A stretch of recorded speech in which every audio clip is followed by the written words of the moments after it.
Hello दोस्तों, कैसे हो आप सब। आशा करते हैं आप सब अच्छे होंगे। दोस्तों, हम लोगों को पता है कि संविधान में हम लोगों ने कहां तक पढ़ लिया था, राष्ट्रपति तक हम लोगों ने देख लिया था। आज हम लोगों को देखना है राष्ट्रपति से आगे वाला टॉपिक। जैसे राष्ट्रपति से आगे वाला हम लोगों को पढ़ना है, उपराष्ट्रपति पढ़ना है, प्रधानमंत्री पढ़ना है, उसके अलावा हम लोगों को सीएजी पढ़ना है, उसके अलावा हम लोगों को महान्यायवादी पढ़ना है। तो हम लोग बिना देरी किए हुए अपने अगले टॉपिक पे आते हैं, उपराष्ट्रपति। ठीक है ना। तो उपराष्ट्रपति से संबंधित कुछ आर्टिकल हैं, उनको हमको ध्यान में देना पड़ता है। जैसे आर्टिकल 63, कितना बाबू, आर्टिकल 63, आर्टिकल 64, आर्टिकल 64, उसके अलावा आर्टिकल 69। ये आपसे क्वेश्चन पूछा जाता है कि बताओ, ये आपसे क्वेश्चन पूछा जाता है कि बताओ राष्ट्रपति से उपराष्ट्रपति से संबंधित आर्टिकल कौन सा है। तो आर्टिकल 63 में लिखा गया है कि भारत में एक उपराष्ट्रपति होगा, उपराष्ट्रपति होगा। ठीक है ना, उपराष्ट्रपति होगा। दूसरा है बाबू, आर्टिकल 64 में लिखा गया है, आर्टिकल 64 में लिखा गया है कि राज्यसभा का पदेन सभापति होगा। राज्यसभा का पदेन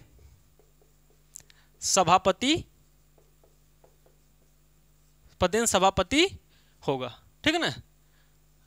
कौन बाबू, उपराष्ट्रपति राज्यसभा का पदेन सभापति होगा। और आर्टिकल 69 में क्या लिखा गया है, उपराष्ट्रपति का शपथ, उपराष्ट्रपति का शपथ, उपराष्ट्रपति का शपथ। ठीक है ना, उपराष्ट्रपति का शपथ। तो ये आपको ध्यान में रखना है। क्या, आर्टिकल 63 में लिखा गया है कि भारत में एक उपराष्ट्रपति होगा। दूसरा, आर्टिकल 64 में लिखा है कि जो उपराष्ट्रपति बनेगा वही राज्यसभा का पदेन सभापति होगा। राज्यसभा का पदेन सभापति कौन होता है, उपराष्ट्रपति होता है। ये आपको ध्यान में रखते हुए चलना। आर्टिकल 69 में लिखा गया है बाबू कि उपराष्ट्रपति का शपथ का प्रावधान। जैसे आपको पूरे संविधान में 3 आर्टिकल याद करना होता है शपथ से संबंधित। जैसे चलो यहीं पे लिख देते हैं। जैसे आर्टिकल 60 में क्या है बाबू, आर्टिकल 60 में क्या है, आर्टिकल 69 में क्या है, और आर्टिकल 159 में क्या है, आर्टिकल 159 में क्या है। जैसा कि आपको पता कि आर्टिकल 60 में राष्ट्रपति के शपथ का प्रावधान है, राष्ट्रपति के शपथ का प्रावधान है, राष्ट्रपति के शपथ का प्रावधान। इसमें उपराष्ट्रपति, ठीक है ना, उपराष्ट्रपति के शपथ का प्रावधान। इसमें बाबू राज्यपाल के शपथ, राज्यपाल के शपथ का प्रावधान है। ठीक है ना, शपथ का प्रावधान। अब ये ध्यान देने वाली बात है, ये जो 3 आर्टिकल आपको लिखाए हैं ये बड़े महत्वपूर्ण होते हैं, क्योंकि यही 3 आर्टिकल हैं जिनका अलग से, ऐसे 3 पद हैं पूरे संविधान में जिनके लिए अलग से आर्टिकल बनाया गया है उनके शपथ को लेकर के।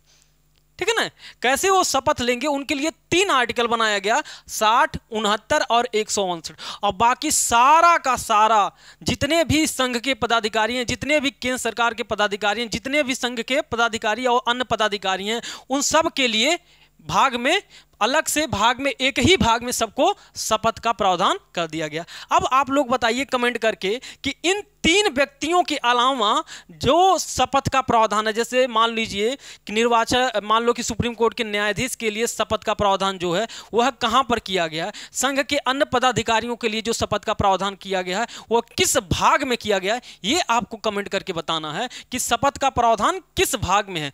उस भाग में बाकी सबके लिए शपथ का प्रावधान है, बस 3 व्यक्ति के लिए उसमें नहीं है। किसके लिए, राष्ट्रपति के लिए, उपराष्ट्रपति के लिए और राज्यपाल के लिए। ठीक है ना, तो ये आपको ध्यान देते हुए चलना। और आर्टिकल 63 में लिखा गया है कि भारत में एक उपराष्ट्रपति होगा। आर्टिकल 64 में लिखा गया है कि उपराष्ट्रपति राज्यसभा का पदेन सभापति होगा। आर्टिकल 69 में लिखा गया है कि उपराष्ट्रपति का शपथ का प्रावधान। और हमने उसके साथ ही आपको 2 आर्टिकल और बता दिया कि आर्टिकल 60 में राष्ट्रपति के शपथ का प्रावधान है बाबू, आर्टिकल 69 में उपराष्ट्रपति के, और आर्टिकल 159 में राज्यपाल के संदर्भ में शपथ का प्रावधान है। तो ये भी आपको याद करते हुए चलना है। अब देखो, इनके अलावा उपराष्ट्रपति में एक चीज आपको नहीं समझ में आया होगा, वो है पदेन सभापति। पदेन सभापति का मतलब होता है बाबू कि जो व्यक्ति उपराष्ट्रपति बनेगा वही व्यक्ति राज्यसभा का क्या होगा, सभापति होगा। जैसे आपको पता है कि ये क्या है, संसद है। कौन सा बाबू? संसद। आपको पता है कि संसद कितने लोगों से मिलकर कितने घटक हैं बाबू संसद के? तो संसद के आप कहोगे लोकसभा है, राज्यसभा है, आप कहोगे राष्ट्रपति हैं। इन तीनों लोगों से मिलकर के हमारा संसद बनता है। अब आप कहोगे कि लोकसभा के क्या होते हैं? स्पीकर होते हैं, लोकसभा अध्यक्ष होते हैं। कौन होते हैं बाबू? लोकसभा अध्यक्ष। यहां कौन होता है बाबू? अध्यक्ष। लोकसभा अध्यक्ष होता। और यहां पर कौन होते हैं? सभापति, राज्यसभा के सभापति होते हैं। ठीक है ना? तो आपको पता है कि दोनों हाउस के अपने अपने प्रमुख होते हैं। ठीक है ना? ये लोकसभा अध्यक्ष के अधीन होता है, ये राज्यसभा के सभापति यहां होते हैं। तो राज्यसभा का सभापति कौन बनेगा? जो व्यक्ति उपराष्ट्रपति बनेगा भारत में, वही व्यक्ति राज्यसभा का सभापति भी बनेगा। अब आपसे एक और क्वेश्चन है कि बताओ कि राज्यसभा के इस समय सभापति कौन है और वर्तमान में उपराष्ट्रपति कौन है?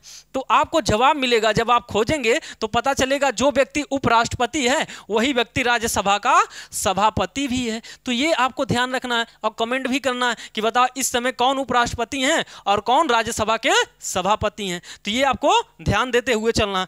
अब हम लोग आ जाते हैं कि उपराष्ट्रपति का निर्वाचन कैसे होता है। यहीं पे लिख लो, उपराष्ट्रपति का निर्वाचन कैसे होता है।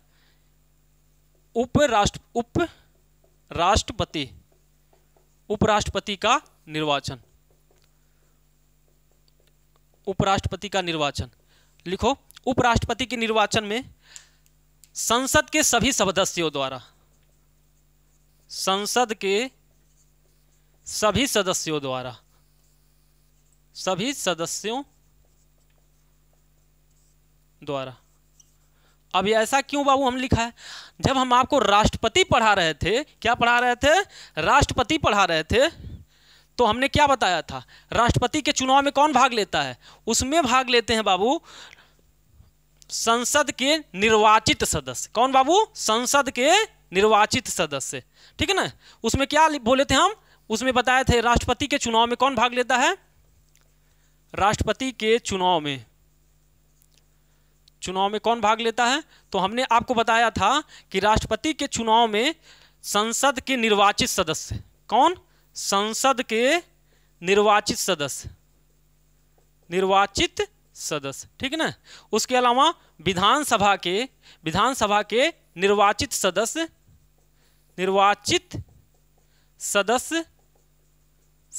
उसके अलावा दिल्ली पुदुचेरी, कौन कौन बाबू? दिल्ली और पुदुचेरी के निर्वाचित सदस्य। क्या है? निर्वाचित सदस्य। हमने यही बताया था ना कि राष्ट्रपति के चुनाव में जो निर्वाचक मंडल होता है उसमें कौन कौन से लोग भाग लेते हैं? संसद के निर्वाचित सदस्य, विधानसभा के निर्वाचित सदस्य और दिल्ली पुदुचेरी के निर्वाचित सदस्य। इसमें कॉमन क्या, हम बताना क्या चाहते हैं? यहां पर निर्वाचित सदस्य की बात हो रही है। कहां पर? यहां पर। और उपराष्ट्रपति के चुनाव में संसद के सभी सदस्य शामिल होते हैं, अर्थात इसमें निर्वाचित भी शामिल होंगे, और इसमें भाई साहब मनोनीत भी शामिल होंगे। मनोनीत, ठीक है ना? मनोनीत सदस्य भी शामिल होंगे। तो यही आपका अंतर है राष्ट्रपति के चुनाव में और उपराष्ट्रपति के चुनाव में। राष्ट्रपति के चुनाव में संसद के निर्वाचित सदस्य होते हैं, विधानसभा के निर्वाचित सदस्य होते हैं, दिल्ली पुदुचेरी के निर्वाचित सदस्य होते हैं। लेकिन उपराष्ट्रपति के चुनाव में क्या है? संसद के सभी सदस्य शामिल होते हैं। यही अंतर है। तो ये वाला आपको ध्यान रखना है कि उपराष्ट्रपति के चुनाव में जो होता है बाबू, वहां संसद के सभी सदस्य शामिल होते हैं, और जबकि राष्ट्रपति के चुनाव में केवल कौन भाग लेगा? जो निर्वाचित होंगे, मनोनीत सदस्य भाग नहीं लेते हैं। क्वेश्चन बना है, ठीक है ना? तो आपको ये ध्यान रखना है। अब आ जाते हैं बाबू, हम लोग थोड़ा सा मिटाते हैं क्योंकि हमें जगह पूरा चाहिए। तो इनके अच्छा यहां पर है थोड़ा सा, जैसे देखो, अच्छा मिटा ही देते हैं क्योंकि बनेगा नहीं पूरा बढ़िया से।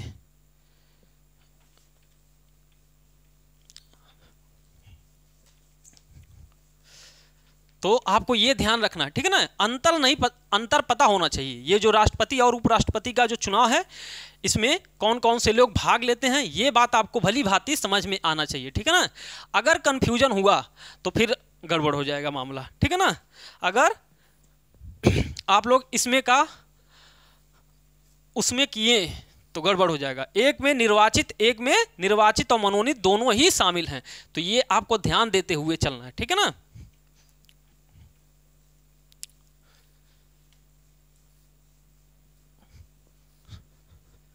अब आ जाते हैं राष्ट्रपति का, उपराष्ट्रपति का योग्यता। उपराष्ट्रपति पद के लिए योग्यता क्या है बाबू?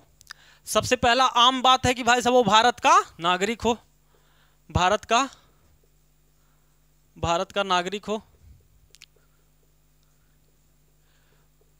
दूसरी बात है बाबू 35 वर्ष पूरा कर रखा हो, 35 वर्ष उम्र हो, 35 वर्ष, ठीक है ना।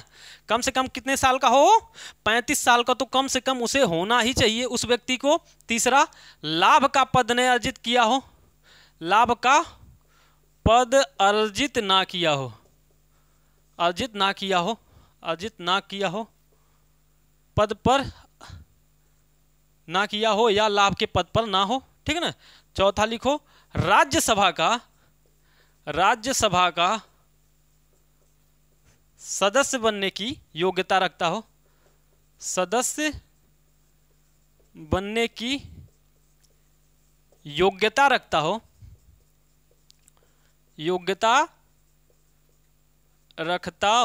ठीक है ना। तो ये 4 हैं। अब इसमें से एक चीज आपको नहीं समझ में आया होगा, उपराष्ट्रपति के योग्यता में आपको एक तो भारत का नागरिक हो, इसमें कोई डाउट नहीं है। 35 वर्ष उम्र पूरा कर चुका, इसमें भी कोई डाउट नहीं है। लाभ का पद अर्जित न करता हो, और चौथा राज्यसभा का सदस्य बनने की योग्यता रखता है। तीसरा वाला पॉइंट जो लाभ का पद अर्जित नहीं करता हो, इसका तात्पर्य ये है बाबू कि मान लो कोई सरकार के अधीन संस्था है, उस संस्था पर क्या है कि कोई व्यक्ति आसीन ना हो, लाभ ना करता हो, लाभ ना कमाता हो, अर्थात कोई ऐसी संस्था जो सरकार के अधीन है, सरकारी तंत्र के अधीन है, उस पर आसीन ना हो, वहां से वित्तीय कार्य के द्वारा लाभ ना अर्जित करता हो, ठीक है ना। वित्तीय कार्य से जुड़ा ना हो, जैसे वेतन ना लेता हो, भत्ते ना प्राप्त करता हो, तो इस प्रकार अगर वो वेतन भत्ते लेता है तो क्या माना जाएगा कि लाभ के पद पर अर्जित है, ठीक है ना। तो ऐसा व्यक्ति नहीं होना चाहिए जो लाभ के पद पर हो, नहीं तो वह उपराष्ट्रपति के योग्यता में अयोग्य हो जाएगा। ये आपको ध्यान में रखना है, ठीक है ना। तो ये था उपराष्ट्रपति की योग्यता। अब आ जाते हैं बाबू उपराष्ट्रपति के कार्य, थोड़ा सा देख लेते हैं हम लोग। लगे हाथ पूछता है उपराष्ट्रपति के कार्य, उपराष्ट्रपति के कार्य कौन कौन से हैं? देखो, उपराष्ट्रपति जब तक उपराष्ट्रपति है तब तक उसके पास कोई कार्य नहीं है, ना तो उसको उपराष्ट्रपति के रूप में वेतन मिलता है, यह भी आपको ध्यान रखना है। लेकिन जैसे ही वह उपराष्ट्रपति बनता है तो जाहिर सी बात हो क्या बन जाएगा, राज्यसभा का पदेन सभापति बन जाता है। और जैसे ही राज्यसभा का पदेन सभापति बनता है उसके पास कई सारे काम आ जाते हैं, ठीक है ना। तो वही काम हम लोगों को देखना है, ठीक है ना। तो ये आपको ध्यान में रखना है। तो लिखो उपराष्ट्रपति, पहला तो यही हो जाएगा कि राज्यसभा का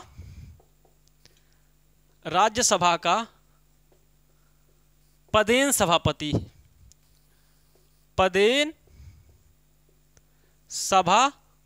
के रूप में कार्य, ठीक है ना। जैसे उपराष्ट्रपति बनेगा पहला काम हो कि राज्यसभा का पदेन सभापति बन जाएगा। दूसरा कार्य लिखो बाबू, दूसरा काम है कि जब राष्ट्रपति की अनुपस्थिति हो, मानो कि राष्ट्रपति महोदय का मृत्यु हो गया हो, राष्ट्रपति का पद खाली हो, उनकी चुनाव के द्वारा उनके पद को खाली कर दिया गया, निरस्त कर दिया गया, तो ऐसे समय में क्या है कि उपराष्ट्रपति का पद खाली हो जाएगा। और उपराष्ट्रपति का पद खाली जब तक रहेगा तब तक, राष्ट्रपति का पद जब तक खाली रहेगा तब तक उस पद पर उपराष्ट्रपति बैठा रहेगा, ठीक है ना। तो ये भी आपको ध्यान रखना है कि जब राष्ट्रपति का पद खाली रहता है तो उसके जगह पर भाई साहब कौन कार्य निभाता है, तो उपराष्ट्रपति राष्ट्रपति के रूप में कार्य निभाता है। कौन? उपराष्ट्रपति। तो जब राष्ट्रपति का पद खाली रहेगा तब, ये आपको ध्यान में रखना है, ठीक है ना। तो ये आपको ध्यान में रखना है, अर्थात इसे ही को कहते हैं कार्यवाहक राष्ट्रपति के रूप में, कार्यवाहक, कार्यवाहक राष्ट्रपति पति के रूप में। वही मतलब जब राष्ट्रपति का पद खाली रहेगा तो उसके जगह पे कौन काम करेगा बाबू? उपराष्ट्रपति महोदय बने रहेंगे, ठीक है ना। तीसरा, सदन में कोरम या गणपूर्ति ना होने पर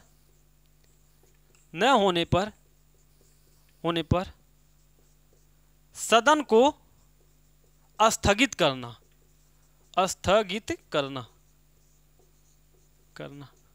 ठीक है ना। अब कोरम क्या है? कोरम या गणपूर्ति का तात्पर्य होता है कि किसी सदन को चलाने के लिए जो न्यूनतम सदस्य होने चाहिए, वही व्यवस्था क्या कहलाता है? कोरम। अर्थात राज्यसभा को, अगर राज्यसभा की बैठक होगी तो बैठक कब होगी? उसका शर्त है कोरम। अर्थात जब तक 110 माना कि अगर मान लो कि इस सदन की, राज्यसभा की कोरम तय किया गया है कि अगर कुल सदस्यों का 1/10 भाग अगर नहीं उपस्थित होंगे तो भाई साहब बैठक नहीं होगी। ये व्यवस्था ये कौन तय करता है? उपराष्ट्रपति। अगर उपराष्ट्रपति को लगता है कि सदन में 1/10 भाग, माना कि 1/10 भाग सदस्य नहीं उपस्थित हैं, तो क्या होगा? कोरम नहीं पूरा होगा। अब कोरम नहीं पूरा होगा अर्थात गणपूर्ति नहीं पूरा होगा तो भाई साहब सदन को क्या कर सकता है? स्थगित कर सकता है। तो ये वाला उदाहरण आप दे सकते हो। अर्थात मान लो किसी भी, मान लो ये सदन है, कोई दूसरा सदन है, इसमें 100 लोग हैं, तो गणपूर्ति तय किया गया 1/10, अर्थात कम से कम कितने लोग रहेंगे तो ये सदन चलेगा? 1/10, अर्थात 10 मेंबर जब तक नहीं आएंगे तब तक ये क्या होगा? ये सदन नहीं चल सकता। यही व्यवस्था क्या कहलाता है? कोरम व्यवस्था कहलाता है। चौथा बाबू लिखो, निर्णायक मत के रूप में, निर्णायक मत के रूप में। अब ये निर्णायक मत क्या है?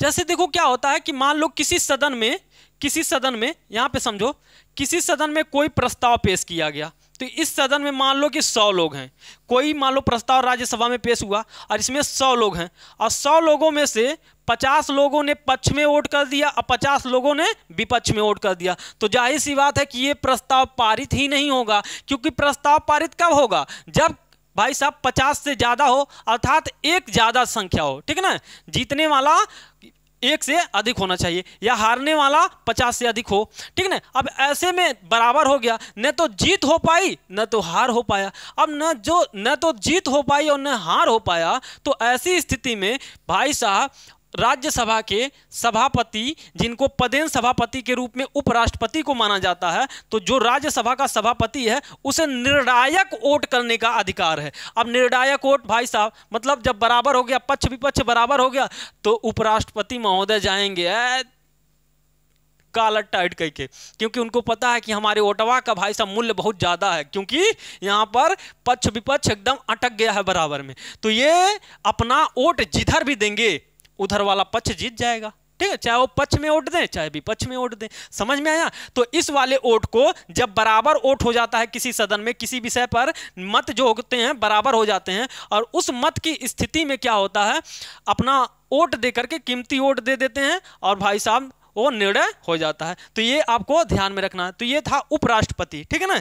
तो ये था उपराष्ट्रपति। अब हम लोग देख लेते हैं, अब हम लोग इसके बाद देखेंगे सीएजी, और उसके बाद देखेंगे महान्यायवादी और प्रधानमंत्री। अभी 3 पद हमको और पढ़ना है, ठीक है ना। तो ये समझ में आया होगा ये चारों, ठीक है ना। उपराष्ट्रपति के कार्य आपको समझ में आ गए होंगे।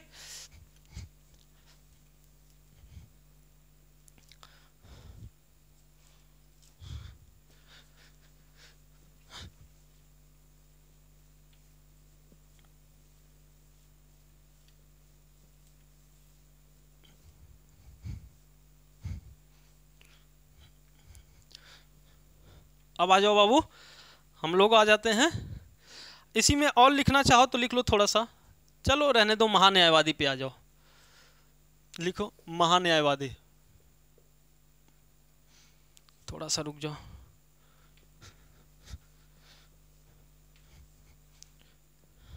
लिखो महान्यायवादी, ठीक है। अगला है, हेडिंग डालो महान्यायवादी। महान्यायवादी से संबंधित आर्टिकल कौन सा है बाबू? इनकी नियुक्ति कौन करता है? इनकी नियुक्ति कौन करता है? शपथ कौन दिलाता है? शपथ किसके समक्ष लेते हैं? उसके अलावा लिखो इनका कार्यकाल कितना होता है, कार्यकाल क्या होता है, और लिखो इनका वेतन भत्ता कौन तय करता है, वेतन भत्ता कितना होता है। इनका वेतन भत्ते के अलावा इन्हें उपाधि कौन सा दिया गया है, उपाधि कौन सा दिया गया है, ठीक है ना। ये 3-4 आपको ध्यान में रखना होता है, ठीक है ना। उपाधि कौन सा है, कार्यकाल कौन सा है, शपथ कौन सा है, नियुक्ति कौन सा है। अगर मान लो एक चीज और इसमें लिख सकते हो, त्याग पत्र, त्याग पत्र अगर चाहें तो किसको देंगे, ठीक है ना। तो ये 3, 3, 6 आपको ध्यान रखना है, 7, ठीक है ना। अब देखो ध्यान से, हमने क्या बताया कि महान्यायवादी से संबंधित, हमने आपको बताया कि महान्यायवादी से संबंधित आर्टिकल कौन सा है, नियुक्ति कौन सा है, शपथ कौन सा है, कार्यकाल उनका कितना होता है, वेतन भत्ता कितना होता है, उपाधि कितना होता है, त्याग पत्र किसको देते हैं। तो ये आपसे क्वेश्चन पूछा जाता है, तो एक एक करके हम बताते हैं। देखो महान्यायवादी से संबंधित आर्टिकल कितना है बाबू, 176, कितना है, सॉरी इसका कितना है, 176 है, सॉरी 176 बोल दिए, कितना है, 76 है। देखो ध्यान से, देखो महान्यायवादी से संबंधित आर्टिकल कितना है, 76 है। नियुक्ति कौन करता है, राष्ट्रपति महोदय करते हैं। कौन करते हैं बाबू, राष्ट्रपति महोदय करते हैं। शपथ किसके समक्ष लेते हैं, राष्ट्रपति महोदय के समक्ष लेते हैं। किसके समक्ष, राष्ट्रपति महोदय। कार्यकाल कितना है, निश्चित नहीं है। इनका कार्यकाल कितना होगा, निश्चित नहीं है, ठीक है ना, निश्चित नहीं है।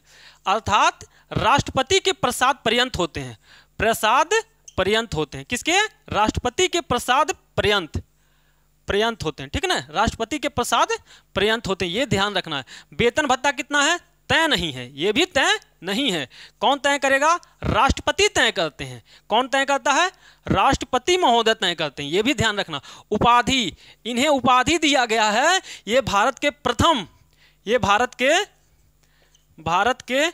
प्रथम विधि अधिकारी माने जाते हैं, प्रथम विधि अधिकारी हैं, ठीक है ना, प्रथम विधि अधिकारी हैं, अधिकारी, ठीक है ना, अधिकारी हैं। अपना त्याग पत्र किसको देते हैं, राष्ट्रपति महोदय को देते हैं। किसको, राष्ट्रपति को देते हैं, ठीक है ना। ये समझ में आया होगा आपको।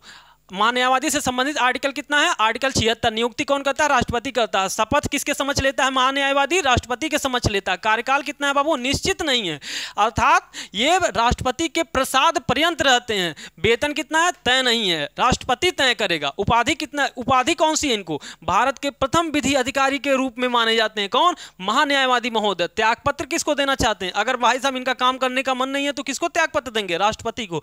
अब इसमें से एक चीज नहीं समझ में आया होगा, ये प्रसाद पर्यंत का मतलब है बाबू, राष्ट्रपति के इच्छा अनुसार कार्य करेंगे। जब तक राष्ट्रपति चाहेगा तब तक ये महान्यायवादी महोदय अपने पद पर बने रहेंगे। अगर राष्ट्रपति को लगता है कि ना इनको अब हटा देना चाहिए, तो राष्ट्रपति जब मर्जी करेगा तब इनको हटा देगा। प्रसाद पर्यंत का मतलब यही होता है। तो क्वेश्चन पूछा गया था कि बताओ इनमें से कौन सा विकल्प राष्ट्रपति के प्रसाद पर्यंत बने रहते हैं। तो प्रसाद पर्यंत का मतलब भाई साहब क्या होता है कि राष्ट्रपति की इच्छा के अनुसार, राष्ट्रपति की इच्छा नहीं है तो भाई साहब उनको हटा सकता है, कभी भी हटा सकता है, ठीक है ना।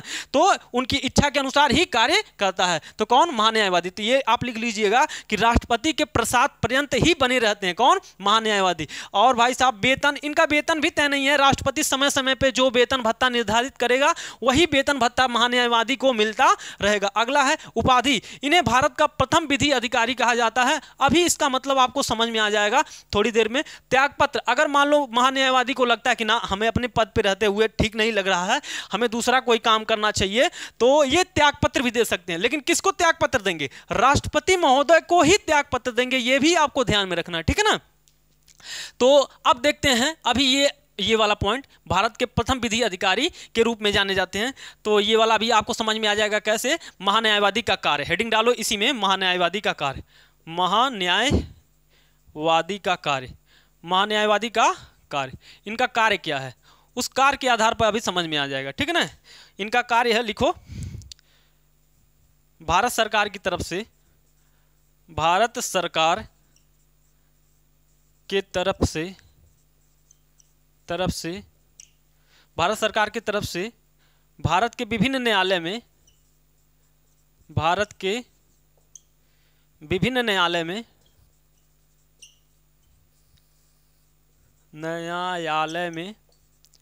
पक्ष रखना, ठीक है ना, रखना। जैसे देखो भारत सरकार है तो आपको पता है कि भारत सरकार कभी भी, मान लो भारत सरकार जो है उसको भी तो कभी ना कभी न्यायिक काम करना पड़ता है। मान लो कोई केस हो गया, कोई विवाद हो गया, कोई भी ऐसा कुछ कार्य करता है जहां पर उसे भारत सरकार को एक पक्ष के रूप में न्यायालय में खड़ा होना पड़ता है, तो भारत सरकार की तरफ से भाई साहब केस लड़ने का काम कौन करता है? तो महान्यायवादी करता है। अर्थात भारत सरकार के तरफ से, भारत सरकार के विभिन्न न्यायालय में, भारत के विभिन्न न्यायालय में भारत सरकार की तरफ से, अर्थात भारत सरकार इस समय कौन है? भाजपा। तो भाजपा की तरफ से भाई साहब अगर पूरे देश में कहीं पर भाई साहब केस लड़ना है, कोई विवाद हो गया, भारत सरकार एक तरफ है, एक तरफ कोई दूसरा है और दूसरी तरफ भाई साहब भारत सरकार है, तो भारत सरकार की तरफ से केस लड़ने कौन जाएगा? महान्यायवादी। कौन जाएगा बाबू? इनका भारत सरकार का पक्ष रखने कौन जाएगा? महान्यायवादी। समझ में आया? जैसे कोनो विवाद हो जाता है तो मान लो कि हमारे आप में विवाद हो गया, तो एक तरफ आप अपना वकील रखते हो, एक तरफ हम अपना वकील रखते हैं। उसी तरह भारत सरकार अपना वकील कौन रखिए? महान्यायवादी को। भारत सरकार का जो वकील है भाई साहब वो कहा है? महान्यायवादी के रूप में जाना जाता है। तो ये आपको ध्यान में रखना, ठीक है ना। और देखो इसके अलावा कानूनी सलाह देना, भारत सरकार को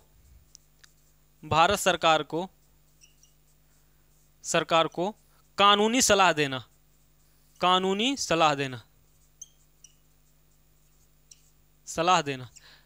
आपको पता है बाबू कि जो सांसद विधायक गए हैं संसद में, जो मेंबर ऑफ पार्लियामेंट हैं, एमपी लोग गए हैं संसद में, उस सबको आपको पता है कि कितना लोग कितने पढ़े लिखे हैं, उनको कितना लाभ पता होगा, कितना भाई साहब कानून की व्यवस्था पता होगी। भाई साहब दारू शराब मुर्गा दे करके तो चुनाव जीते हैं, पैसे के बल पे चुनाव जीते हैं, तो ये खद्दरधारी लोग कितना पता होगा उनको भाई साहब न्याय व्यवस्था के बारे में? कुछ नहीं, बाबा जी का ठुल्लू पता उनको। अब ऐसी स्थिति में भाई साहब उनको न्याय से संबंधित, अगर कानून से संबंधित कोई बात बताना हो तो कौन बताएगा? हाँ, कौन बताएगा? तो ये महान्यायवादी महोदय बताएंगे। कौन? महान्यायवादी। तो इसीलिए कहा जाता है भारत सरकार को कोई कानूनी सलाह देना है तो कौन देगा भाई साहब? ये बताएगा, महान्यायवादी बताएगा कि भाई साहब ये महान्यायवादी जो होता है बहुत वकील के मतलब वकालत के क्षेत्र में भाई साहब एकदम ज्ञाता होता है, बड़ा जानकार व्यक्ति होता है, ठीक है ना। तो ये बताएगा भारत सरकार को कि भारत सरकार कौन कौन से कानूनी प्रावधान है उसमें कैसे कैसे काम कर सकता है, क्योंकि ये बड़े जानकार व्यक्ति हैं, ठीक है ना। तो आपको समझ में आया ना, भारत सरकार का कानूनी सलाह, भारत सरकार को कानूनी सलाह देने का कार्य करता है। अगला लिखो इसी में, राष्ट्रपति अगर कोई कार्य सौंपे तो भी ये करता है। लिख लो, राष्ट्रपति के कुछ कार्य सौंपने पर,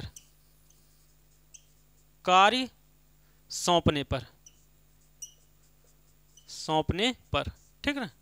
अगर राष्ट्रपति कोई कार्य देता है महान्यायवादी को तो उसे भी महान्यायवादी करता है। तो ये था महान्यायवादी का, ठीक है ना। तो ये आपको ध्यान में रखना। अगर 1 मिनट में हम आपका रिवीजन कराएं महान्यायवादी तो कैसे, देखो ध्यान से देखो, महान्यायवादी से संबंधित आर्टिकल 76 में लिखा गया है। इन महान्यायवादी की नियुक्ति राष्ट्रपति करता है। शपथ कौन दिलाता है? राष्ट्रपति दिलाता है। महान्यायवादी का कार्यकाल निश्चित नहीं किया गया है, राष्ट्रपति के प्रसाद पर्यंत बने रहते हैं। भाई साहब इनका वेतन भी तय नहीं है, राष्ट्रपति समय समय पर तय करता है। महान्यायवादी की उपाधि क्या है? भारत का प्रथम विधि अधिकारी के रूप में जाना जाता है। महान्यायवादी अगर अपना त्याग पत्र देना चाहे तो किसको देगा? राष्ट्रपति को देगा। अगर बाबू महान्यायवादी के कार्य को देखें तो भारत सरकार की तरफ से भाई साहब केस लड़ना है, दूसरा भारत सरकार को कानूनी सलाह देना है, राष्ट्रपति को कार्य, अगर कोई राष्ट्रपति कुछ कार्य देता है महान्यायवादी को तो उसे भी करना है। इसके अलावा अगर आप देखोगे तो इनके ये महान्यायवादी हैं, इनको कुछ विशेषाधिकार भी मिला, जैसे ये संसद के किसी भी सदन में बैठ सकते हैं, बोल सकते हैं, लेकिन मतदान नहीं कर सकते हैं। तो ये क्या हुआ? महान्यायवादी का विशेषाधिकार हुआ। मतलब संसद के सत्र में बैठ सकते हैं, बोल सकते हैं, लेकिन बस मतदान नहीं कर सकते हैं। तो ये भी ध्यान रखना है, आप लोग लिख लीजिएगा कि संसद के सत्र में बैठ सकते हैं, बोल सकते हैं, लेकिन मतदान नहीं कर सकते हैं। तो ये ध्यान में रखना है। उसके अलावा ये प्राइवेट प्रैक्टिस कर सकते हैं। महान्यायवादी क्या कर सकते हैं? प्राइवेट प्रैक्टिस कर सकते हैं, बस ध्यान रखना है कि भारत सरकार के खिलाफ ना हो, ठीक है ना। तो ये सब आपको ध्यान में रखना है। अब इसके अलावा हम लोग चलते हैं अब आ जाते हैं हम लोग सीएजी पर। किस पर? सीएजी पर। अब हम लोग आ जाते हैं CAG, controller attorney general of India, ठीक है ना, भारत के नियंत्रक महालेखा परीक्षक, ठीक है ना, भारत के नियंत्रक एवं महालेखा परीक्षक। इसके बारे में पढ़ लेते हैं, बहुत आसान है, अभी आपको समझ में आ जाएगा। तो ये उम्मीद करते हैं आप लोगों को ये वाला समझ में आया होगा, ठीक है ना। थोड़ा बोर्ड मेरा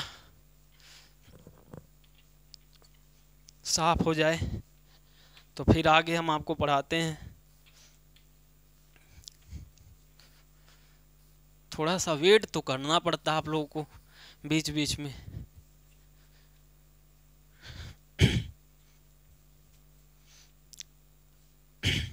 जितना साफ ये रहता है उतना ही बेहतरीन इस पर लिखाता है, ठीक है ना, तो मुझे साफ अच्छे से करना पड़ता है हर बार।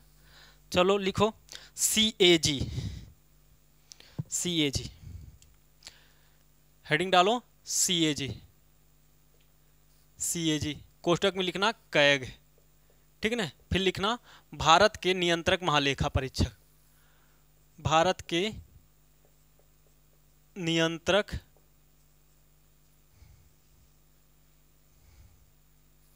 एवं महालेखा परीक्षक, महालेखा परीक्षक, ठीक है। ये है बाबू इतना बड़ा नाम इनका। तो ये जो सीएजी है, भारत के नियंत्रक और महालेखा परीक्षक जो हैं उन्हें शॉर्टकट में क्या कहते हैं बाबू? CAG, controller attorney general of India, ठीक है ना, कैग, जिसे शॉर्टकट में क्या कहते हैं? कैग, ठीक है ना। तो ध्यान रहे सीएजी को ही भारत के नियंत्रक एवं महालेखा परीक्षक के रूप में जाना जाता है। तो अब हम लोग फिर आ जाते हैं वही वाला इससे संबंधित। सबसे पहले आर्टिकल कौन सा है बाबू? आर्टिकल कौन सा है? आर्टिकल के अलावा इनकी नियुक्ति कौन करता है? इसकी नियुक्ति कौन करता है? इसके अलावा कार्यकाल कितना है? कार्यकाल इनका कितना है? शपथ कौन दिलाता है? शपथ कौन दिलाता है? ठीक है ना, शपथ कौन दिलाता है? वेतन कितना है इनका बाबू? वेतन कितना है? ठीक है ना, वेतन कितना है? आर्टिकल कौन सा है? नियुक्ति कौन करता है? उसके अलावा हटाया कैसे जा सकता है? हटाया कैसे जा सकता है इनको, ठीक ना। आर्टिकल, नियुक्ति, योग, कार्यकाल, शपथ, शपथ हो गया, वेतन और हटाया कैसे जाएगा, ठीक है ना, ये हो गया। अब हम लोग देखते हैं इसको भारत के नियंत्रक एवं महालेखा परीक्षक में। देखो सबसे पहले क्या है कि इसमें आर्टिकल सीएजी से संबंधित आर्टिकल कितना है? 148। कितना है? 148। नियुक्ति कौन करता है? राष्ट्रपति महोदय करते हैं। कौन करते हैं? राष्ट्रपति महोदय इनकी भी नियुक्ति करते हैं। इनकी भी नियुक्ति कौन करता है? राष्ट्रपति। कार्यकाल कितना है बाबू? 6 वर्ष या 65 वर्ष होता है। शपथ कौन दिलाता है? राष्ट्रपति महोदय दिलाते हैं। कौन दिलाते हैं? राष्ट्रपति महोदय दिलाते हैं। सीएजी को शपथ कौन दिलाता है? राष्ट्रपति महोदय। इनका वेतन कितना होता है? तो सुप्रीम कोर्ट के न्यायाधीश के समान होता है। सुप्रीम कोर्ट के न्यायाधीश के समान होता है। न्यायाधीश के समान इनका वेतन होता है, ठीक है ना, समान वेतन होता है। हटाया कैसे जाएगा? जैसे सुप्रीम कोर्ट के न्यायाधीश को हटाया जाता है, सुप्रीम कोर्ट के न्यायाधीश के समान, सुप्रीम कोर्ट के न्यायाधीश के समान, ठीक है ना, हटाया जाता है। ये ध्यान रहे, ठीक है ना। अब देखो एक बार फिर से समझो, सीएजी को संबंधित आर्टिकल 148। नियुक्ति कौन करता है? राष्ट्रपति महोदय करते हैं। कार्यकाल कितना होता है? 6 वर्ष या 65 वर्ष होता है। शपथ कौन दिलाता है? राष्ट्रपति दिलाते हैं। वेतन कितना है? सुप्रीम कोर्ट के न्यायाधीश के समान इनका वेतन है। हटाया कैसे जाएगा? जैसे सुप्रीम कोर्ट के न्यायाधीश को हटाया जाता है, ठीक उसी प्रकार इनको भी हटाया जाएगा। अब कार्यकाल में आपने देखा कि 6 वर्ष या 65 वर्ष, इसका मतलब क्या है? अब देखो कार्यकाल में 6 वर्ष या 65 वर्ष का सिंपल सा मतलब है कि कोई भी सीएजी का पद, कोई भी सीएजी जो है, जो सीएजी बनेगा वह व्यक्ति या तो 6 वर्ष बना रहेगा या तो 65 वर्ष हो सकता है। मान लो कोई व्यक्ति भाई साहब 63 साल की उम्र में सीएजी बना, तो वो 65 वर्ष की उम्र में जाते हुए उसका 65 वर्ष जैसे पहुंचेगा उसे क्या कर दिया जाएगा, रिटायर। चाहे तो जो पहले पूरा हो जाए, अगर उस व्यक्ति की उम्र 65 साल हो जाएगी तो भले वो 6 साल का सेवा दिया हो या ना दिया हो, तब भी उसे क्या कर दिया जाएगा, उसे उसके कार्य से मुक्त कर दिया जाएगा। दूसरा भाई साहब कि 6 वर्ष, मान लो अब हम लोग अगर सीएजी बन जाए बाबू, मान लो कोई व्यक्ति यंग आदमी है, 30 साल 35 साल 40 साल की उम्र में सीएजी बनता है, तो 6 साल तो वही से पा जाएगा। लेकिन जो 60 साल की उम्र में बनेगा, 62 साल की उम्र में बनेगा, तो वो पूरा 6 साल नहीं, अर्थात जो इनमें से पहले पूरा हो जाएगा, या तो वह 6 साल का भाई साहब अपना कार्यकाल पूरा कर ले या 65 वर्ष की उम्र पूरा कर ले, जो इनमें से पहले पूरा होगा वही उसका कार्यकाल मान लिया जाएगा। ठीक है ना, तो ये आपको समझ में आ गया होगा कार्यकाल के संदर्भ में। अब हम लोग आ जाते हैं इसी में सीएजी के कार्य के बारे में। ठीक है ना, सीएजी और बाकी तो आपको बता दिया कि वेतन कितना है, जितना सुप्रीम कोर्ट के न्यायाधीश के समान है, जितना होगा उतना। और हटाया कैसे जाएगा, मान लो किसी भाई साहब सुप्रीम कोर्ट के न्यायाधीश को कैसे हटाया जाता है, संसद में लोकसभा राज्यसभा द्वारा जब पारित कर दिया जाता है प्रस्ताव तब हटता है। ठीक उसी प्रकार सीएजी को भी उसी तरह हटाया जाता है। आपको पता होगा लालू जी का चारा घोटाला कौन भाई साहब बाहर लाया था, यही सीएजी लाया था। कौन लाया था, यही सीएजी बाहर लेकर आया था। ठीक है ना, अब हम लोग आ जाते हैं थोड़ा सा इसमें देखते हैं कि सीएजी के कार्य क्या हैं, सीएजी के कार्य क्या हैं। अब देखते हैं सीएजी के कार्य लिखो, सीएजी के कार्य लिखो।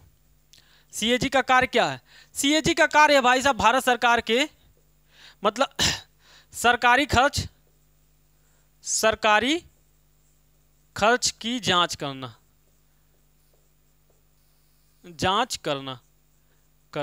इसमें भाई साहब सरकारी खर्च की जांच करना। अब इसमें कौन कौन सा आ सकता है भाई साहब, सरकारी खर्च की जांच का मतलब भाई साहब केंद्र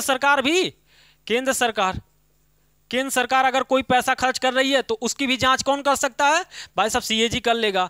राज्य सरकार अगर पैसा खर्च कर रही है उसकी भी जांच कर सकता है राज्य सरकार। उसके अलावा भाई साहब स्थानीय सरकारें, ठीक ना, ये भी शामिल होती हैं, स्थानीय सरकारें उनकी भी जांच कर सकता है। और बाकी जितने भी सरकारी फंड से पैसा मिला है उसका इस्तेमाल अगर सही रूप में नहीं हुआ है तो उसकी भी जांच कौन करता है, सीएजी करता है। कौन करता है, सीएजी करता है। उसके अलावा भाई साहब मान लो किसी जो बजट है किसी योजना के लिए मिला था, उस योजना के अनुसार पैसा खर्च हुआ है कि नहीं हुआ है उसकी भी जांच सीएजी करता है। तो इस प्रकार आपको बस ध्यान रखना है कि जहां जहां सरकारी पैसा खर्च होगा वहां वहां जांच करने का अधिकार किसको होगा बाबू, उस सीएजी को होगा। किसको होगा, सीएजी को होगा। तो ये आपको ध्यान देते हुए चलना है कि जहां जहां सरकारी पैसा होगा वहां वहां क्या होगा, सीएजी को जांच करने का अधिकार मिल जाएगा। अब अगर आपसे पूछे बाबू कि ये सीएजी के संदर्भ में आपको पता है कि लालू यादव के संदर्भ में क्या हुआ था, लालू यादव का जो भ्रष्टाचार था वो अभी कौन बाहर किया था, यही सीएजी के थे। उन सीएओ क्या था, लालू यादव मुख्यमंत्री थे बिहार के और उनके समय में चारा घोटाला हुआ। चारा घोटाला का मतलब था भाई साहब लगभग से 940 करोड़ के आसपास का ये घोटाला है। ठीक है ना, लगभग 940 करोड़। अब आप सोचिए कि ये चारा घोटाला के नाम से जो जाना गया, इसमें क्या था कि पशुओं के लिए आहार संबंधी, पशुओं के लिए दवाई संबंधी, पशुओं के चिकित्सा संबंधी, पशुओं के अन्न चारा संबंधित, ऐसे इलाज से संबंधित बाकी मतलब जो भी पशुओं से संबंधित हो सकता था उससे संबंधित फंड निकाल करके इन लोगों ने खूब भ्रष्टाचार किया। उनके शासनकाल में वो मुख्यमंत्री थे और उनके सारे पदाधिकारी जो भी लूटपाट मचा सकते थे वो सारे लोगों ने लूटपाट मचाया। बाद में सीएजी को जब इसके बारे में पता चला कि पशुओं के संबंधित इतना सारा इंफ्रास्ट्रक्चर के नाम पे, दवाइयों के नाम पे, चारा के नाम पर इतना पैसा निकाला गया, तो सीएजी को शक हुआ कि ये गड़बड़ है। तो सीएजी ने जांच किया तो पता चला कि ये तो बहुत ज़्यादा फ्रॉड हुआ है। तो जब जांच करने गया तो भाई साहब रिपोर्ट मांगा गया कि भाई साहब कहाँ कहाँ आपने खर्च किया। तो रिपोर्ट जब भाई साहब सही से किए रहे हो, खर्च किए रहते हो ईमानदारी से, तब तो रिपोर्ट मिलेगा। और जब रिपोर्ट नहीं सही से है तो कहाँ से भाई साहब वो बनाओगे। तो आनन फानन में रिपोर्ट बना तो पता चला एक मुर्गी 4 बोरा खा गई एक दिन में, तो वो वाला हालत का बना। फिर आगे चल के इनकी भ्रष्टाचार बाहर आई, और भ्रष्टाचार बाहर आया तो ये आगे जेल में भी गए, आपको पता ही आप लोगों को। तो ये सब मामला था चारा घोटाला का। बस बताने के पीछे लॉजिक ये है कि चारा मतलब अगर आप भाई साहब सरकारी पैसे का गलत दुरुपयोग करते हो, गलत प्रयोग करते हो भाई साहब, भ्रष्टाचार करते हो, तो कौन आपके ऊपर अंकुश लगाने का काम करता है? तो सीएजी करता है। बस इतना बताने का आपका मतलब था आपको, ठीक है ना। तो ये था। अब सीएजी के संदर्भ में एक चीज और देख लो कि सीएजी के कार्य के अलावा, जैसे इसी में लिख देते हैं, चलो अच्छा यहीं पे लिखते हैं, नहीं मुझे मिटाना पड़ेगा पूरा, ये बड़ी ज़रूरत वाली, बहुत अच्छा है, इसमें पूछा जाता है ये क्वेश्चन बड़े अच्छे तरीके से। ऐसे बन जाएगा ना मैप, डायग्राम बन जाएगा, तो आप लोगों को याद करने में। जैसे मानो कि मान लो कि ये देखो, मान लो कि ये लालू जी का चारा घोटाला है, चारा घोटाला, ठीक है ना, चारा घोटाला है। तो चारा घोटाला पर रिपोर्ट कौन बनाया? सीएजी ने बनाया, ठीक है ना, कि भाई साहब इन्होंने घोटाला किया, तो उससे संबंधी क्या रिपोर्ट बनाया जाएगा, तो सीएजी क्या करेगी? इसे रिपोर्ट बनाएगी। अब सीएजी पूछा जाता है क्वेश्चन कि सीएजी अपना रिपोर्ट किसको प्रस्तुत करती है? तो सीएजी अपना रिपोर्ट राष्ट्रपति महोदय को देती है, राष्ट्रपति महोदय को सौंपती है। और राष्ट्रपति किसको देता है? संसद को देता है। किसको देता है बाबू? संसद को देता है। और संसद किसे देती है अपनी वह रिपोर्ट लोक लेखा समिति को देती है, लोक लेखा समिति। और लोक लेखा समिति जांच करने के बाद लोकसभा अध्यक्ष को देती है, लोकसभा अध्यक्ष को देती है, और लोकसभा अध्यक्ष पुनः कहां रखता है? पुनः संसद में रखता है। अब पुनः संसद में बहस होने के बाद उसे सार्वजनिक किया जाता है, ठीक है ना। ये क्रम आपको याद होना चाहिए, ठीक है ना, ये क्रम याद होना चाहिए। जैसे सीएजी अपना रिपोर्ट किसको देती है? राष्ट्रपति को सौंपती है, और राष्ट्रपति उस रिपोर्ट को किसको देता है? संसद को देता है। और संसद के पास भाई साहब आपको पता है कि जो ये खद्दरधारी व्यक्ति लोग गए हैं सफेद पोशाक में भाई साहब, उस सब के सब कैसे हैं बाबू? वो सारे लोग कैसे हैं? एक सामान्य व्यक्ति हैं, उनको क्या पता कि भाई साहब कैसे मतलब ये रिपोर्ट कैसे पढ़ना है, क्या पढ़ना है। तो उस रिपोर्ट को और गहराई से अध्ययन करने के लिए लोक लेखा समिति होती है, जिसमें भाई साहब बड़े अनुभवी व्यक्ति होते हैं, जिसमें से टोटल 22 लोग होते हैं। लोक लेखा समिति में कुल कितने 22 मेंबर होते हैं, जिसमें से 15 मेंबर लोकसभा के होते हैं और 15 7 22 और राज्यसभा के होते हैं, ठीक है ना। तो जिसमें से लोकसभा के 15 और 7 15 5 20 2 22, ठीक है ना। तो 7 मेंबर कहाँ के होते हैं? राज्यसभा के। तो लोक लेखा समिति के अनुभवी व्यक्तियों के द्वारा उस रिपोर्ट का खूब खंगोरा जाता है और अच्छे से अध्ययन किया जाता है। तब फिर ये खंगोरने के बाद भैया वो देते हैं लोकसभा अध्यक्ष को, और लोकसभा अध्यक्ष पुनः रखता है संसद में, और संसद में बहस होने के बाद उसे सार्वजनिक कर दिया जाता है। और इस प्रकार भाई साहब चारा घोटाला बाहर आ जाएगा, जनता को भली भांति पता चल जाएगी भाई साहब कि एक मुर्गी 4 बोरा दाना खा गई, ठीक है ना। तो ये आपको ध्यान में रखना है कि मतलब सीएजी अपना रिपोर्ट राष्ट्रपति को देती है, सीएजी अपना रिपोर्ट राष्ट्रपति को देते हैं, और राष्ट्रपति संसद महोदय को देते हैं, संसद महोदय लोक लेखा समिति को देते हैं, लोक लेखा समिति के बाद वह पुनः लोकसभा अध्यक्ष को देते हैं, और लोकसभा अध्यक्ष भाई साहब पुनः संसद में रखते हैं, और फिर भाई साहब पब्लिक किया जाता है उस रिपोर्ट को, ठीक है ना। तो इस प्रकार लोक लेखा समिति के बारे में और आपको पता होगा। इसमें एक चीज और आया, और यहीं पर आप लिख लीजिए, सीएजी को नोट करके लिखिए, सीएजी को लोक लेखा समिति का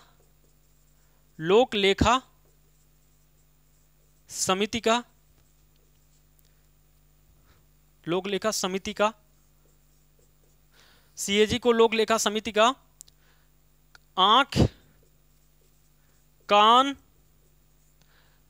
पथ प्रदर्शक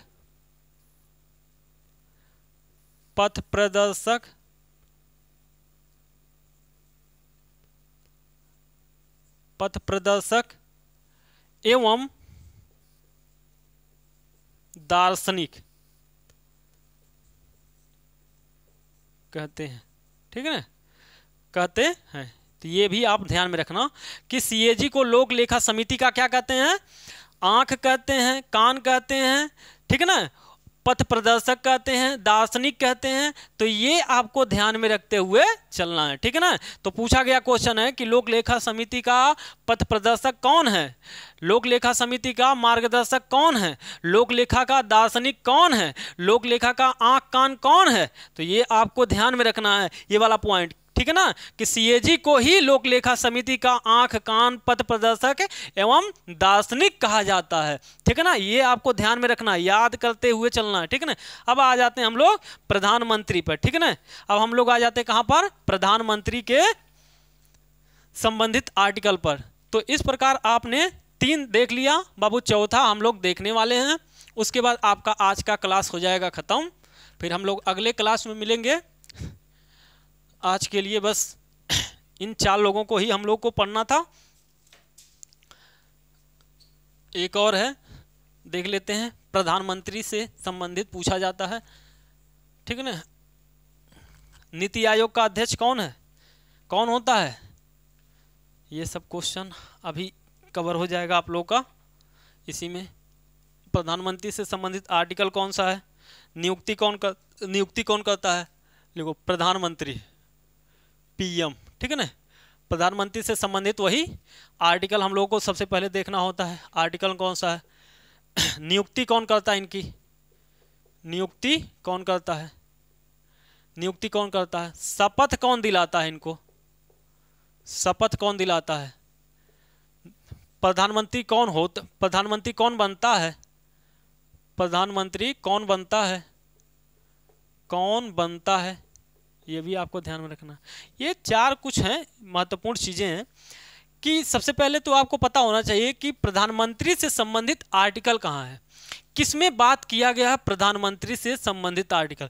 तो आपको पता है कि आर्टिकल 75 में, कितना, आर्टिकल 75 में क्या लिखा गया है कि प्रधानमंत्री एवं मंत्रिपरिषद की नियुक्ति राष्ट्रपति करेगा। तो वहीं से आपको यह ध्यान रखना है कि प्रधानमंत्री से संबंधित आर्टिकल कौन है बाबू, आर्टिकल 75 में लिखा गया है कि प्रधानमंत्री की नियुक्ति राष्ट्रपति करेगा और राष्ट्रपति प्रधानमंत्री की सलाह पर अन्य मंत्रियों की नियुक्ति करेगा। तो प्रधानमंत्री से संबंधित आर्टिकल 75 नियुक्ति कौन करता है, हमने क्या बताया अभी बोला, इसी में लिखा गया है कि राष्ट्रपति करेगा, ठीक है ना, राष्ट्रपति महोदय करते हैं। शपथ कौन दिलाता है बाबू, राष्ट्रपति महोदय शपथ दिलाते हैं, राष्ट्रपति महोदय इनको शपथ दिलाते हैं। कौन बनता है बाबू, कौन बनता है, प्रधानमंत्री। तो आपको पता है कि बहुमत दल का नेता बनता है, बहुमत जिसके पास होता है, बहुमत दल का नेता, बहुमत दल का नेता प्रधानमंत्री बनता है, ठीक है ना, पीएम बनता है, पीएम बनता है। कार्यकाल क्या होता है, प्रधानमंत्री का कार्यकाल कितना होता है, प्रधानमंत्री का कार्यकाल कितना होता है। तो आप लोग कहते हो 5 वर्ष, तो 5 वर्ष तो होता है, लेकिन कैसे, सामान्यतः, सामान्यतः हम लोग कितना देखते हैं, 5 वर्ष, सामान्यतः 5 वर्ष इनका कार्यकाल होता है। लेकिन भाई साहब ये वाली बात आपको समझना है, लेकिन जब तक लोकसभा में बहुमत होगा, लोकसभा में बहुमत होगा तब तक ये प्रधानमंत्री बने रहेंगे, बहुमत होगा तब तक प्रधानमंत्री बने रहेंगे। ध्यान रखना, सामान्यतः कितना है, 5 साल के लिए चुने जाते हैं।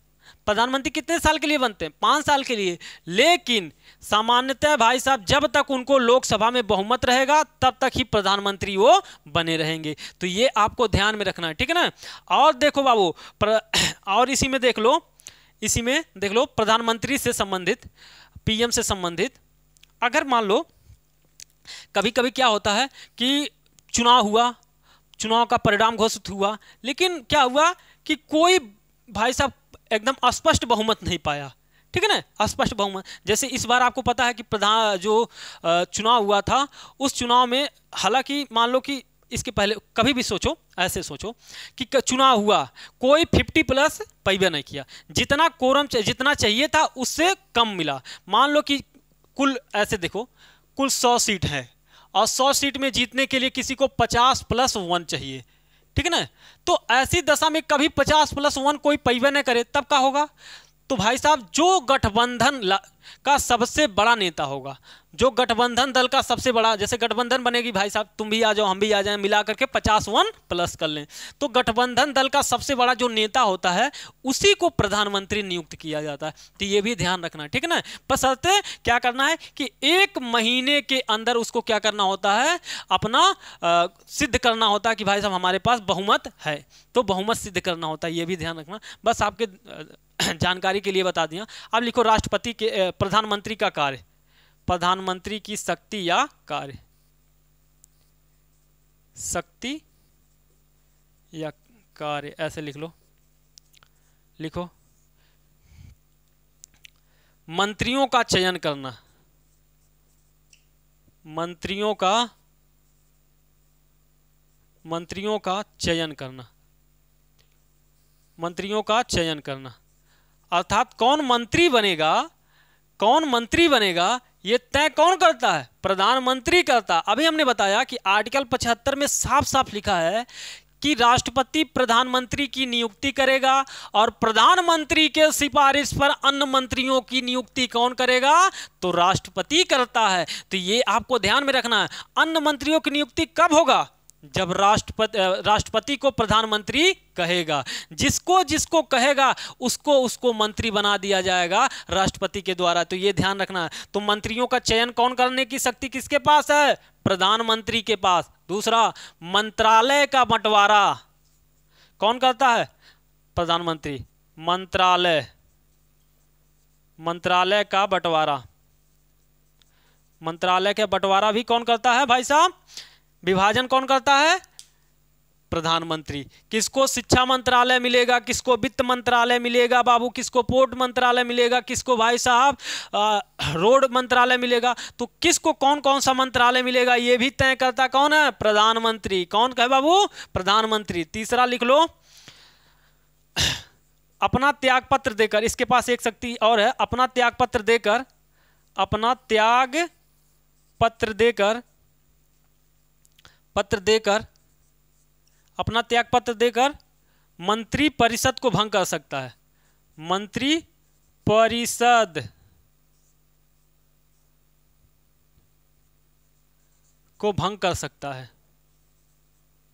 भंग कर सकता है, ठीक है ना भाई साहब। मंत्रिपरिषद आपको पता है ना कि जो लोकसभा के सदस्य होते हैं उसी लोकसभा में से 15% लोगों को क्या बनाया जाता है? 15% मिलकर क्या बनाएंगे? मंत्रिपरिषद। और यही मंत्रिपरिषद का मुखिया कौन होता है? आपको पता है कि इसका मुखिया कौन होता है? प्रधानमंत्री। अगर प्रधानमंत्री चाहे तो अपना त्यागपत्र दे देगा। और भाई साहब बात तो ये है कि अगर ये प्रधानमंत्री अपना त्यागपत्र दे देता है तो पूरे मंत्रिपरिषद को ही अपना त्यागपत्र माना जाता है। अर्थात मान लो कि हाई लोकसभा है, हाई लोकसभा, और इसी लोकसभा में से 15% लोगों को क्या बनाया जाता है? मंत्रिपरिषद। मिलकर क्या बनाते हैं? मंत्रिपरिषद बनाते हैं, परिषद बनाते हैं। और इसी मंत्रिपरिषद का मुखिया कौन है? आपको पता है? प्रधानमंत्री। अगर प्रधानमंत्री अपना त्यागपत्र दे देगा, त्यागपत्र दे देगा, तो भाई साहब ये पूरे मंत्रिपरिषद का त्यागपत्र माना जाएगा, ये पूरे के पूरे मंत्रिपरिषद का त्यागपत्र माना जाएगा। इस प्रकार भाई साहब पूरे मंत्रिपरिषद को भंग करने का काम कौन कर सकता है? प्रधानमंत्री कर सकता है। समझ में आया? अगर वह अपना त्यागपत्र दे देगा।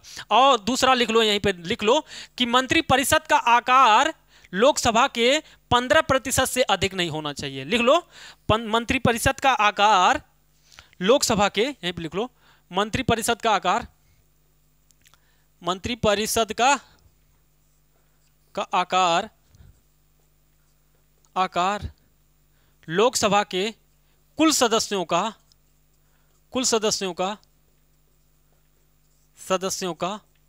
15% से अधिक नहीं होना चाहिए।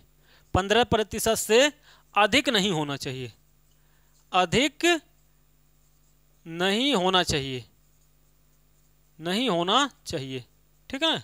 ये आपको ध्यान रखना है।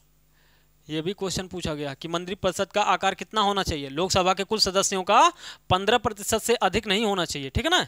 अब देखो 2-3 और है इसमें।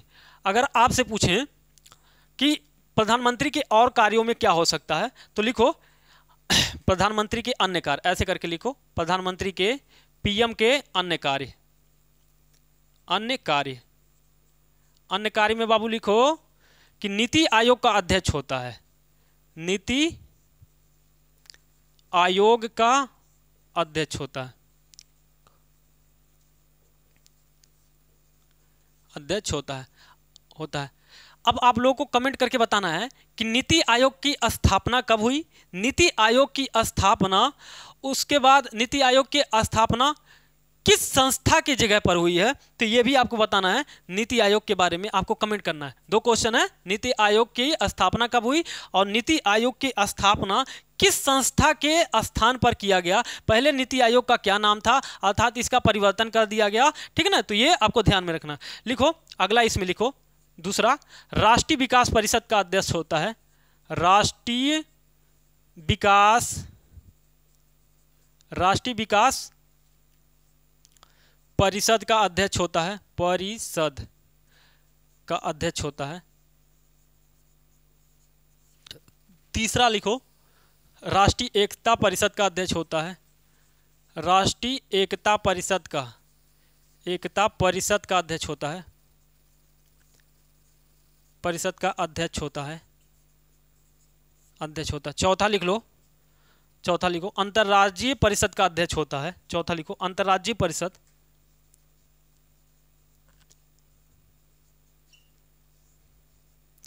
अंतर्राज्यीय परिषद का अध्यक्ष होता है।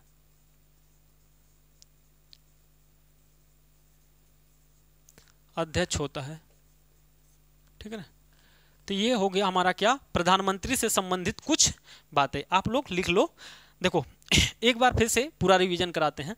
देखो प्रधानमंत्री हम लोग पढ़ रहे थे, इसमें प्रधानमंत्री से संबंधित आर्टिकल क्या है बाबू, आर्टिकल 75 में लिखा गया, नियुक्ति कौन करता है, राष्ट्रपति करता है। प्रधानमंत्री की शपथ कौन दिलाता है, तो राष्ट्रपति महोदय दिलाते हैं। प्रधानमंत्री कौन बनता है, बहुमत दल का नेता होता है।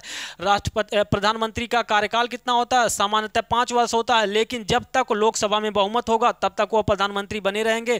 प्रधानमंत्री की शक्तियां कौन कौन सी है बाबू, तो प्रधानमंत्री मंत्रियों का चयन करते हैं, मंत्रालयों का बंटवारा करते हैं, अपना त्यागपत्र देकर मंत्रिपरिषद को भंग कर सकते हैं, हमने ये बताया। प्रधानमंत्री अन्य कार्य क्या है बाबू, वह नीति आयोग का अध्यक्ष होता है, राष्ट्रीय विकास परिषद का अध्यक्ष होता है, राष्ट्रीय एकता परिषद का अध्यक्ष होता है, अंतर्राज्यीय परिषद का अध्यक्ष होता है। उसके अलावा हमने आपको बताया कि भाई साहब मंत्रिपरिषद का आकार लोकसभा के कुल सदस्यों का 15% से ज्यादा नहीं होना चाहिए, हमने ये बताया। इस प्रकार प्रधानमंत्री के संदर्भ में कुछ सामान्य सी बातें हमने आपको बताया। तो आज यहां तक रखते हैं, फिर हम लोग आगे अगले वीडियो में देखेंगे, ठीक है ना। तो आज के लिए इतना ही, धन्यवाद दोस्तों।